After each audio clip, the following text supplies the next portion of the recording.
प्रकार से विष्णु सतयुग के मालिक हुए, त्रेता राम, द्वापर श्री कृष्ण और कलयुग में सत्य स्वामी सूर्य। देखिए, जैसे बताया, आपने सुना होगा, सतयुग का समय 17,28,000 वर्ष का रहा है। फिर त्रेता का समय 12,96,000 वर्ष का रहा है। फिर द्वापर का समय 8,64,000 वर्ष का रहा है और कलयुग का समय 4,32,000 लिखित जो इन्होंने दर्शाया। लेकिन हमारे सत्य स्वामी सोदाई जी ने क्या बताया है कि 3 युगों से जब तोला तो भार कलयुग का ज्यादा है, यानी कि तीनों युगों का समय मिलाकर इकट्ठा किया जाए तो इतना समय कलयुग महाराज का अधिक समय। देखिए, युग का जो सिस्टम है वो बहुत अलग है। ये हर युग के परमात्मा के यहाँ तपस्वी लोग होते हैं और तपस्वी लोग में जो सबसे अधिक भक्ति में परिपूर्ण होता है, जिसके आपने सुना होगा सतयुग के बाद में क्या आया, त्रेता आना चाहिए था, क्या द्वापर, एक के बाद में 3 आया, जबकि एक के बाद में 2 आना चाहिए। लेकिन उस समय, जिस समय सतयुग का समय समाप्त होने को था और भाई त्रेता या उनका समय जो हो, उनकी जो भक्ति थी उस समय द्वापर की कम रही, त्रेता की अधिक रही, तो इसलिए सतयुग के बाद में एकदम त्रेता है।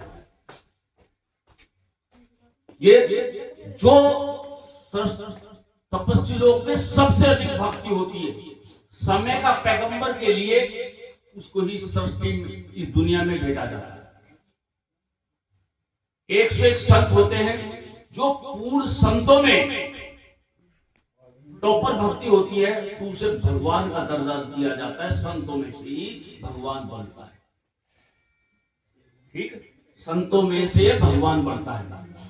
भगवान एक ऐसा शब्द है, भय गयवान है, भय सा भूमि, गय सा गगन, वैसा वायु, आस आग, नैस नील, यानी के पांचों तत्व का जिसे पूर्ण ज्ञान है, अपना ज्ञान, ईश्वर लेवल का ज्ञान तो है ही, पांचों तत्व का ज्ञान भी, इसलिए उसे भगवान का दर्जा दिया जाता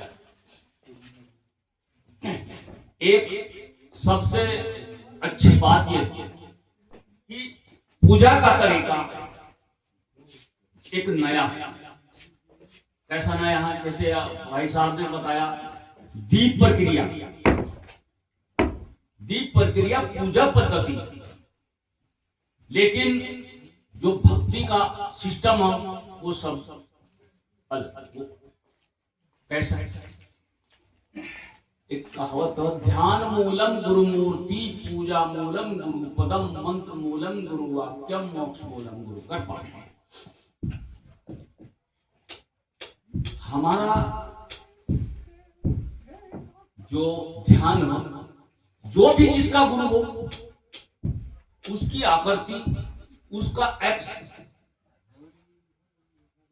वो धारण कर स्वयं परम पिता परमात्मा रक्षा करता है।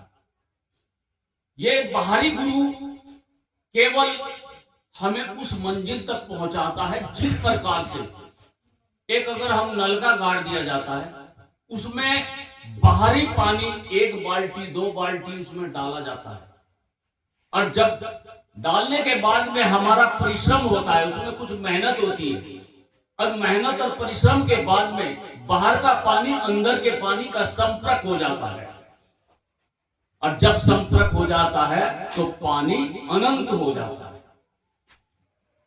तो वहां से हमारी कहानी बननी शुरू हो जाती है। ऐसे ही जो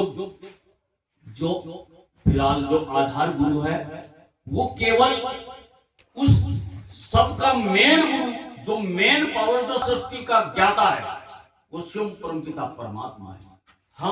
हम तो कुछ नहीं है, हमारे से बहुत बड़े बड़े बैठे हैं,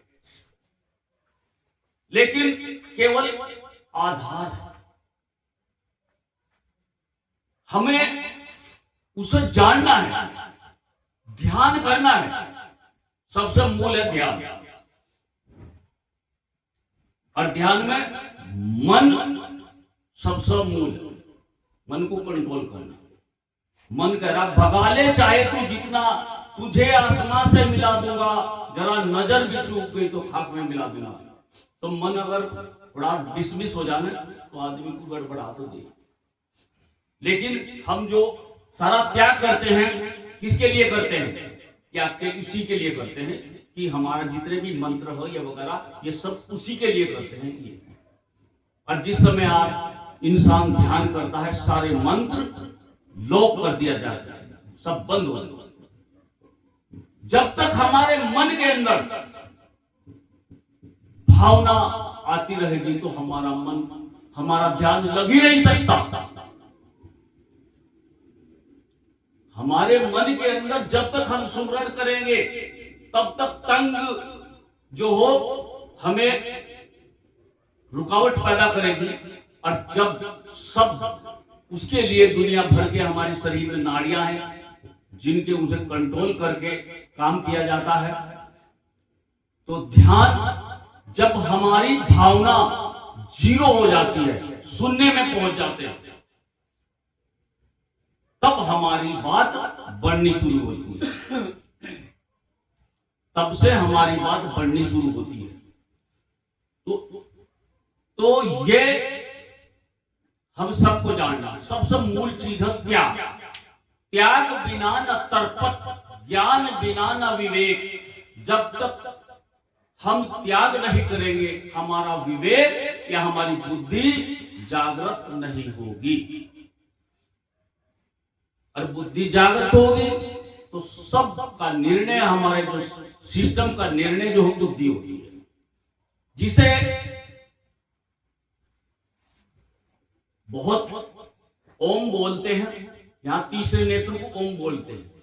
तीसरा नेत्र हो क्या? तीसरा नेत्र बुद्धि है। सुना होगा कि भाई कहते हैं शंकर भगवान का तीसरा नेत्र, सबके पास तीसरा नेत्र। शंकर भगवान ने इतनी मेहनत की कि उन्होंने अपना तीसरा नेत्र जागृत किया। लेकिन हमें भी तो करना है।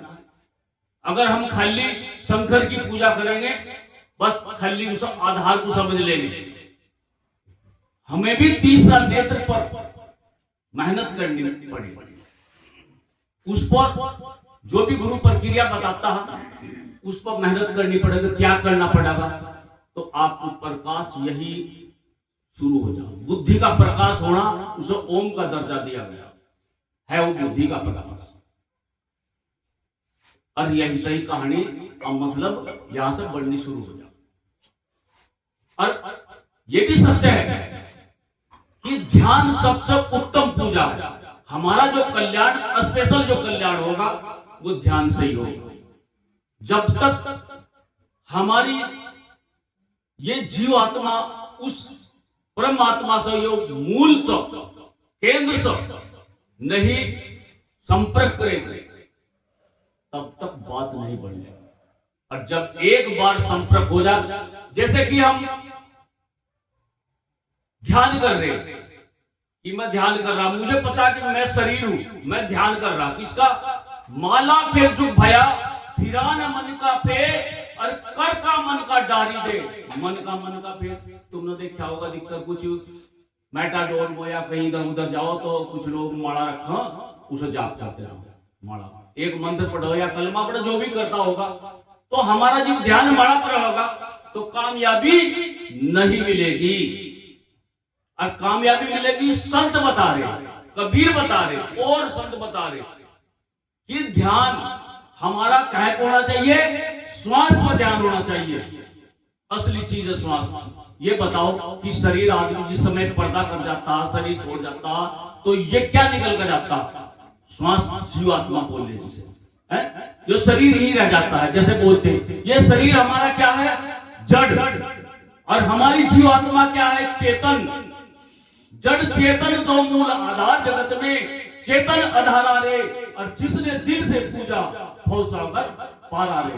सतगुरु महाराज की, सतगुरु महाराज की, सत्य स्वामी सौदाई की, सत्य स्वामी सौदाई की, बाबा साहब की, बाबा साहब की।